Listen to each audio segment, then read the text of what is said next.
Imagine living in Central Florida and all of a sudden your home feels like the Arctic. Polar vortex and the word Florida do not belong in the same sentence. But this story isn't about the cold. It's about caregiving and realizing in real time that you are the emotional thermostat of everyone else. Stay with me because by the end of this video, I'm going to share the 6 simple tools that help me stay calm while everything felt chaotic. And they will help you, whether you're navigating caregiving, a crisis, or simply a harder day than expected. Ultimately, these tools work for anybody with pretty much any situation. It all started the other morning when my daughter and I came home from an early morning appointment, all bundled up with our hats and our gloves and our scarves and our winter jackets. And we walked into the house, and all of a sudden, I didn't feel the warmth. And I thought to myself, well, that's weird. So I went over to the thermostat and I checked the thermostat and it read 67. And instead of the 70 degrees that it was set at, it was working when we left and we hadn't been gone that long. My brain freezes. No heat during a polar vortex. And then I think of my dad who's cognitively declining. And then I think of my family who relies on me to solve every problem that we have. And then I think of the 22-degree weather that we're going to have that night. And although 22 isn't much for many places in the world, the reality is in Central Florida, our infrastructure is not set up for 22 degrees. It's just not. And even though our property was prepared, our house was not prepared to be without heat overnight. So in that moment, I called the heating and air conditioning guy, and he is amazing. They were here in less than 30 minutes, and over 3 hours later, we came to the realization that we are not going to have heat for the foreseeable future.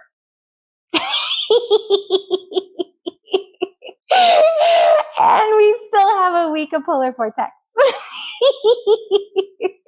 And it's in that moment as a caregiver that you realize that you could freak out, you could lose your stuffing, but the reality is it's not going to serve your house. It's not going to serve the atmosphere of your house, and it's frankly not going to serve you either. And so in that moment, I pull myself together, I put my stuffing back in, and I get online, and I start looking for space heaters because we need something to heat this house.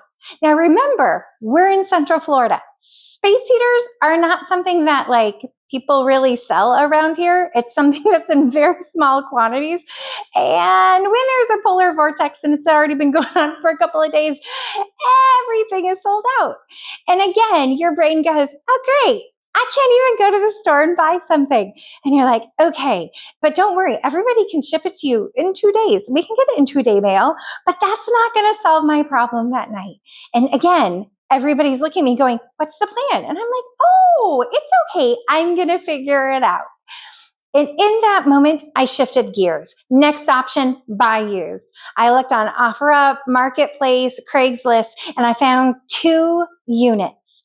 Both were within an hour and a half driving distance, and I started communicating with them immediately. It became really clear that I was only going to be able to get one that night, and I had just enough time to get to the bank. Another blessing, I was able to get the cash I needed to buy the unit so that we could have heat that night. I kept the conversation going with the second person, but that night I went and I got that first unit.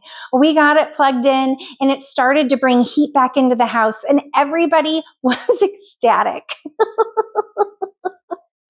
The really sad part is we were really super excited in the morning when the temperature of the house was only 65 degrees. In my dad's room, his room is the coldest. His room got down to about 60. I checked on him multiple times during the night. I made sure that he was layered with his clothes, made sure that his blankets were layered. At one point, he had gotten up and I tucked him back in. And it was kind of like camping. It was cold in the house, but as long as you were dressed appropriately and had enough blankets, we were good. The next afternoon, I was able to get the second space heater, and we have been nice and toasty ever since. And even though we still don't have a heater, the reality is we are going to make it through this polar vortex because of these 2 units that we bought. Because I stayed calm, I got resourceful, God met our needs. It's all about finding the next step and not letting circumstance set the tone. So let's make this practical, because tools are what got us through the night. Number 1, pause before reacting. Before I made a single decision, I paused. I took a breath.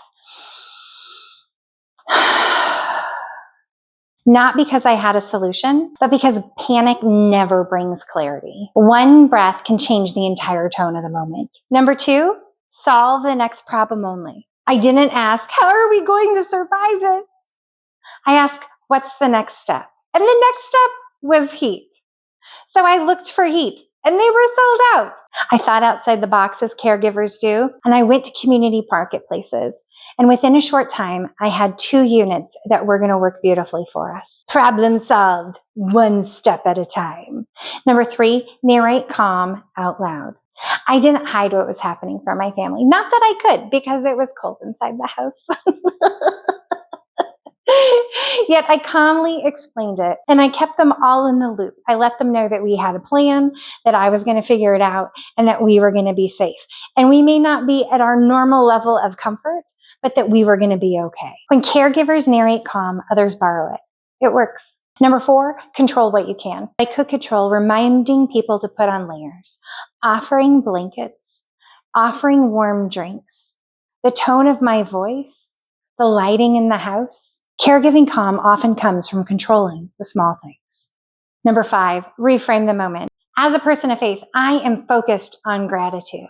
After we got that first unit, we got home, we plugged it in, and we started to have heat in our house, I praised God that we had gotten that heater in the midst of none being available.